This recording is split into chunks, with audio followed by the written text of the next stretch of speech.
L'Algérie en 2025 relance le débat sur la peine de mort. Dans le monde de l'intelligence artificielle, dans le monde de la 5G, de la 6G, dans le monde des véhicules électriques, et dans le monde des robots, dans le monde de la conquête spatiale, l'Algérie continue à se poser la question est-ce que la peine de mort est utile ou est-ce qu'on doit la rétablir ou pas. Celui qui annonce que l'Algérie va restaurer bientôt, c'est qu'il n'y a même pas de débat.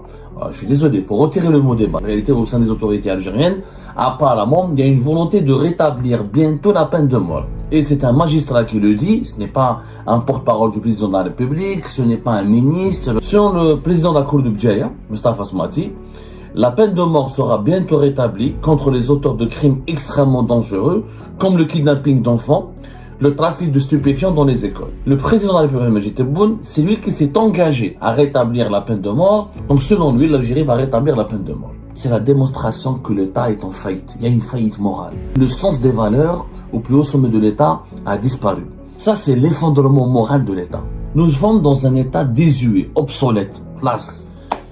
Cela signifie que nous sommes dans une zéliba, un bazar. Ce n'est plus un État. On a envie de se venger. C'est la vengeance, ce n'est pas la justice. L'Algérie en 2025 relance le débat sur la peine de mort. Encore un symbole de l'archaïsme et de l'archaïsme politique, de l'archaïsme sociopolitique et du caractère arriéré de notre pays malheureusement.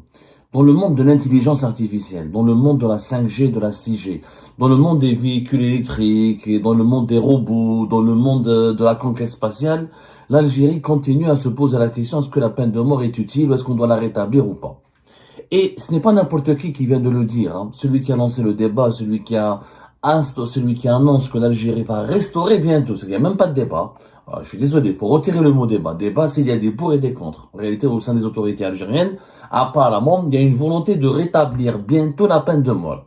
Et c'est un magistrat qui le dit, ce n'est pas un porte-parole du président de la République, ce n'est pas un ministre, ce n'est pas un membre du gouvernement, ce n'est pas un membre de la Cour constitutionnelle, c'est un simple juge, président de la Cour de justice de Bdjaïa, M. Mostafa Smati, qui vient de déclarer, lors d'une prise de parole, déclaration publique, il a dit que ça s'est passé hier, donc et depuis sa déclaration a été diffusée largement et massivement, et elle suscite des commentaires et elle soulève des interrogations.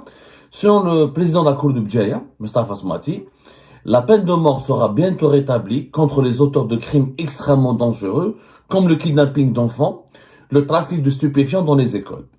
Selon ce même magistrat, le président de la République, Majid Tebboune, c'est lui qui s'est engagé à rétablir la peine de mort lors de l'ouverture de l'année judiciaire 2025-2026, le dimanche 12 octobre 2025.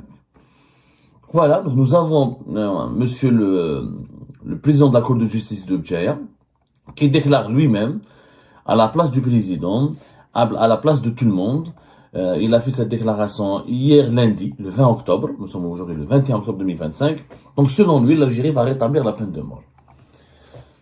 D'abord la forme, avant d'analyser le fond. La forme, ce qui démontre encore une fois que nous sommes un pays très arriéré. Nous avons des mœurs politiques arriérées et que nous n'avons pas des institutions solides et que nous subissons une perte de valeur totale au plus haut sommet de l'État.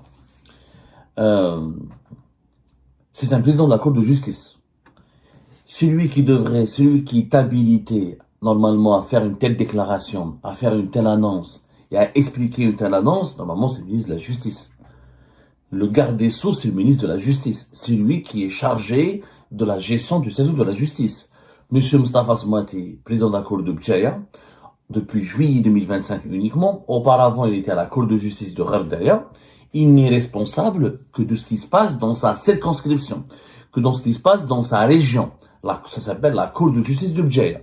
Il n'est responsable que de ce qui se passe dans la wilaya de Bdjaïa. Qui l'a habilité, qui lui a demandé, qui lui a soufflé à l'oreille ou qui l'a autorisé à parler ou à s'exprimer sur l'ensemble du secteur de la justice. Il n'est pas ministre de la Justice, il n'est pas secrétaire général du ministère de la Justice, il n'est pas directeur de cabinet du ministère de la Justice, il n'est pas un directeur central du ministère de la Justice, il n'est pas président de la Cour suprême. La Cour suprême, c'est une instance nationale, elle s'appelle la Cour suprême. Il n'est pas à la Cour constitutionnelle, il n'a aucune légitimité pour parler. Ce monsieur n'a pas de légitimité. Il n'a aucune légitimité. Dans un pays qui se respecte, il aurait dû être puni. Parce que d'abord, il ne travaille pas à la présidence, il n'est pas directeur du cabinet du président, il n'est pas le secrétaire général du président. Qui l'a autorisé, qui lui a demandé de parler au nom du président pour annoncer le rétablissement de la peine de mort? Vous savez ce que c'est que le rétablissement de la peine de mort? C'est peut-être la décision judiciaire la plus grave et la plus dangereuse et la plus sérieuse. Personne ne parle, ni ministre de la Justice, ni Premier ministre, ni président, ni la Cour suprême, ni aucune instance suprême de l'État. Il dit, ouais, un président de cour, d'une ville, d'une région, qui annonce à toute la population, à l'ensemble des Algériens et des Algériens, préparez-vous, nous allons rétablir la peine de mort. Mais c'est la démonstration que l'État est en faillite. Il y a une faillite morale. C'est bon, le poste de ministre de la Justice n'a plus aucun sens, le poste de président de la République n'a plus aucun sens, le poste de la Cour suprême n'a plus aucun sens. Le sens des valeurs au plus haut sommet de l'État a disparu. من هب ودب يتكلم على الدولة ويتكلم على قرارات المصيرية للدولة. N'importe qui parle et se permet de s'approprier une parole officielle et d'annoncer des décisions graves et de se prononcer sur des dossiers qui ne relèvent ni de ses prérogatives, ni de son autorité, ni de ses compétences. Ça, c'est l'effondrement moral de l'État. Nous sommes dans un État désuet, obsolète, classe. Nous avons dépassé l'archaïsme, l'arriéré, ou le caractère ou la dimension arriérée de l'État. Classe, traîner dans un domaine où l'effondrement. Demain, le maire de Bdjaïa, le maire de Foumoutbol, ou le maire de Annaba, un maire va dire, nous allons changer la composition de la police, nous allons faire une nouvelle loi, ou nous allons autoriser le port d'armes pour les citoyennes et les citoyens. Donc n'importe qui, peu importe sa hiérarchie, peu importe sa fonction hiérarchique, peu importe le relativisme de son autorité, peu importe les caractéristiques de sa fonction, il peut prendre la parole et annoncer au nom de l'État que comment l'Algérie va changer une loi fondamentale ou comment l'Algérie va introduire une mesure radicale. Ça n'a pas de sens. Donc, sur le plan de la forme, ce qui s'est passé est très grave. C'est ce que le président de la Cour de justice de Bdjaïa n'est pas rappelé à l'ordre ou sanctionné dans les heures qui vont venir. Cela signifie que nous sommes dans une zéléba, un bazar. Ce n'est plus un État. Demain, n'importe qui, encore une fois, qui occupe n'importe quelle fonction, peut se permettre d'annoncer aux Algériens, peut parler au nom du président, peut parler au nom de l'État. Un État est une structure, est une hiérarchie, la discipline, c'est une entité de discipline, de rigueur. Il y a des protocoles, il y a une configuration, il y a une organisation. En Algérie, c'est le contraire. C'est devenu un bazar. Ça, sur le plan de la forme. Sur le plan du fond, quand monsieur Adam Mustafa Smati dit que on va rétablir la peine de mort pour les crimes, bien sûr, regardez le populisme. Nous avons deux dérives. La dérive populiste, c'est le caresser le sang. Comme l'opinion publique sur les réseaux sociaux, à chaque fois qu'il y a un kidnapping d'enfants, à chaque fois qu'il y a un grave scandale de meurtre, ou un crime grave, naturellement l'opinion sous l'émotion, à cause de les réseaux sociaux nous ont habitués à la dictature de l'émotion. L'émotion, l'émoi collectif pousse les gens à demander la peine de mort. Donc pour caresser la population dans le sens du poil, pour faire de la récupération politique, ce juge, ce magistrat dit que nous allons appliquer la peine de mort. Et bien sûr, la deuxième dérive, l'excès de zèle, le qouada comme on dit en Algérie, dans plusieurs régions du pays, le qouada batal, l'excès de zèle, il cite le président de la République pour le caresser dans le sens du poil et dans le sens du poil, et pour dire que c'est le président qui s'est engagé à rétablir cette peine de mort lors de l'ouverture de l'année judiciaire 2025-2026. Donc c'est grâce à lui et grâce au président que nous allons punir et exécuter les criminels les plus dangereux du pays, et c'est comme ça, soi-disant, supposément, que nous allons faire reculer la criminalité et la grande délinquance. Donc, Mustafa Smati, il voulait avec une pierre frapper deux oiseaux, on va faire tomber deux oiseaux. C'est-à-dire que, voilà, je fais de l'excès à l'égard du président et j'essaie de le faire grandir auprès de l'opinion publique, et j'essaie de récupérer la colère populaire, ou de récupérer, de faire du populisme, ou de susciter le buzz, en rassurant la population que nous allons exécuter bientôt les criminels les plus dangereux. Donc Adam Mustafa Asmati, clairement, il a des ambitions carriériste, il veut que le président de la République le récompense, ça lui suffit pas la cour de justice de Bjaria, il a envie de monter en grade, il a envie d'avoir une autre belle carrière, il a bien compris qu'en Algérie, plus tu dis du bien du président, plus tu fais du populisme et plus tu réussis. En Algérie, malheureusement, c'est la démonstration que ce n'est pas la compétence, l'honnêteté, la vérité ou la méritocratie qui va te permettre d'avoir une belle carrière ou de réussir. C'est l'excès de zèle, c'est le populisme, c'est la soumission, c'est le sensationnalisme, c'est comment créer le buzz et comment faire le buzz. Soyons maintenant, analysons le fond, soyons rationnels et analysons ensemble le fond. Toutes les études scientifiques menées dans les pays qui appliquent encore la peine de mort et dans les pays qui n'appliquent pas encore la peine de mort, il n'y a aucune preuve.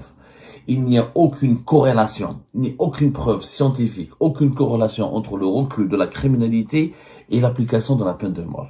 Il n'y a aucune preuve scientifique et statistique qui démontre que lorsqu'on applique la peine de mort, il y a moins de crimes contre les enfants, il y a moins de trafic de stupéfiants, il y a moins de crimes graves, il y a moins d'homicides volontaires. Il n'y a aucune preuve. Je dis bien. Prenons un cas très concret. Le pays qui applique le plus la peine de mort, c'est les États-Unis d'Amérique. Dans les États-Unis, au sein des États-Unis d'Amérique, c'est un pays fédéral et les États-Unis d'Amérique est composé de 52 États. Donc chacun est autonome et est souverain au niveau de sa juridiction interne. 24 États ont maintenu aux États-Unis d'Amérique la peine de mort. Par exemple, l'Arizona, l'Arkansas, la Florida, Georgia et 3 États appliquent à maintes reprises, où ils sont considérés comme les États qui appliquent les plus la peine de mort. Le Texas, la Floride et l'Oklahoma. Ce sont les 3 États qui exécutent le plus de prisonniers chaque année. Et nous avons 23 États, donc c'est pratiquement égalité, 24 États appliquent la peine de mort, 23 États qui n'appliquent pas la peine de mort, comme l'Alaska, le Colorado, New York, North Dakota, New Jersey, New Mexico, etc., le Wisconsin. Et vous avez 3 États qui ont suspendu la peine de mort, qui sont la Californie, l'Oregon et la Pennsylvanie. Les statistiques sur la criminalité entre les États qui appliquent la peine de mort et qui n'appliquent pas la peine de mort démontrent que dans les États où il n'y a pas d'application de la peine de mort, il y a un taux de criminalité plus bas que dans les États qui appliquent la peine de mort. Où il est plus bas, où il est équivalent. Mais les États qui appliquent la peine de mort n'ont pas des taux de criminalité beaucoup plus bas que dans les États qui n'appliquent pas la peine de mort. Et c'est la même chose dans tous les pays du monde. Vous prenez tous les pays du monde qui appliquent la peine de mort et les pays qui n'appliquent pas la peine de mort et vous allez voir que ça n'a pas d'impact. En Europe occidentale, il n'y a pas de peine de mort. En Europe du Nord, il n'y a pas de peine de mort. Et pourtant, la criminalité, elle est beaucoup plus bas, elle est très bas par rapport, elle est à un niveau très très bas par rapport à d'autres pays du monde qui appliquent, comme l'Arabie Saoudite, comme d'autres, qui appliquent la peine de mort, etc., comme l'Iran, etc. Ça ne veut rien dire. La peine de mort ne va pas dissuader ni empêcher les crimes. On le sait depuis l'aube de l'humanité. C'est pour ça qu'il y a les abolitionnistes. C'est pour ça que les défenseurs des droits de l'homme, dont je fais partie, demandent l'abolition de la peine de mort. D'abord, ça veut nous éviter des erreurs judiciaires. Ça s'est arrivé aux États-Unis à maintes reprises, où des personnes qui ont été condamnées à mort, à la fin on a découvert qu'ils étaient innocents, parce qu'il n'y a pas de certitude absolue dans certaines affaires criminelles. Il faut le savoir. De deux, on n'a pas le droit d'ôter la vie. On n'est ni Dieu, ni le créateur de cette vie pour ôter la vie. Ça, c'est du point de vue spirituel. Du point de vue cartésien, ôter la vie à quelqu'un, ce n'est pas appliquer, ce n'est pas rendre justice. Il y a une différence entre la quête de justice et l'esprit de vengeance. En Algérie, malheureusement, nos magistrats, qui cherchent le buzz et qui ont des ambitions carriéristes, etc., font dans la vengeance.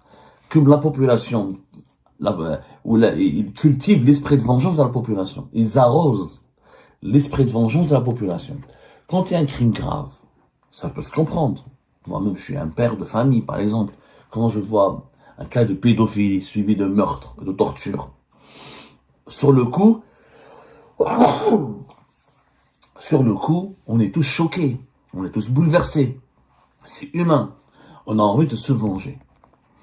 Mais ça, c'est la vengeance. Ce n'est pas la justice. La justice n'est pas de punir. La justice est de comprendre comment le mal s'est produit, ensuite le punir. Pourquoi on doit comprendre le mal, comment il s'est produit? Afin que cela ne se reproduise pas, pour empêcher que le mal ne se reproduise. On peut exécuter un pédophile. Ça ne veut pas dire qu'en exécutant un pédophile, qu'on va empêcher la pédophilie, ou qu'on va l'éliminer. On pourra exécuter 3, 4, 10, 20, 100 pédophiles par an. Ça ne signifie pas que nous allons, encore une fois, reculer ou empêcher la pédophilie dans notre pays. Pour empêcher le mal, il faut le comprendre. Comment on en devient pédophile? Il faut le traiter de manière scientifique, de manière politique, de manière sociologique.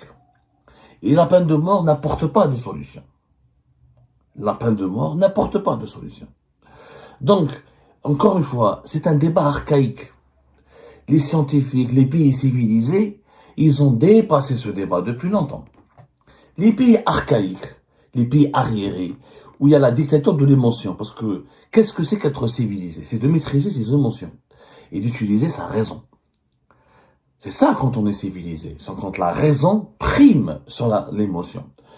On est tous sur l'émotion, on peut tous dire, imaginons quelqu'un, il est suspect, il n'y a pas de preuve, il est juste suspecté. On va l'exécuter, et demain ce ne sera pas lui. Demain on a la preuve, ou ses proches vont donner les preuves que c'est pas lui, c'est un autre. Ça peut exister il y a la part d'erreur judiciaire.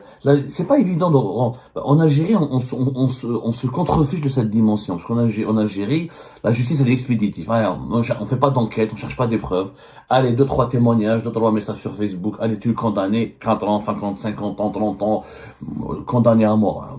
C'est un condamné à mort qui vous parle. Moi, j'ai été condamné à mort en Algérie pour mes articles. Donc moi, on va me condamner, on va m'exécuter. Parce que j'ai écrit des articles. Dans un pays sérieux, civilisé, en enquête, il y a le temps de la justice, ensuite le temps de la punition. On ne peut pas punir sans juger, sans avoir des preuves, sans qu'il y ait un procès équitable. Or, les juges en Algérie, ils n'ont pas cette culture de la vérité. Ils sont dans la culture de la vengeance, parce qu'ils sont des barbares. Parce que depuis, et ça existait bien avant 2019, malheureusement cette tendance s'est aggravée depuis 2019, puisqu'on a habitué les juges, on leur a dit, plus vous remplissez les prisons, plus vous êtes sévère, plus vous êtes dur, plus le régime vous récompensera, vous donnera des promotions, vous améliorera vos salaires et vous considérera comme des juges, des magistrats utiles, efficaces et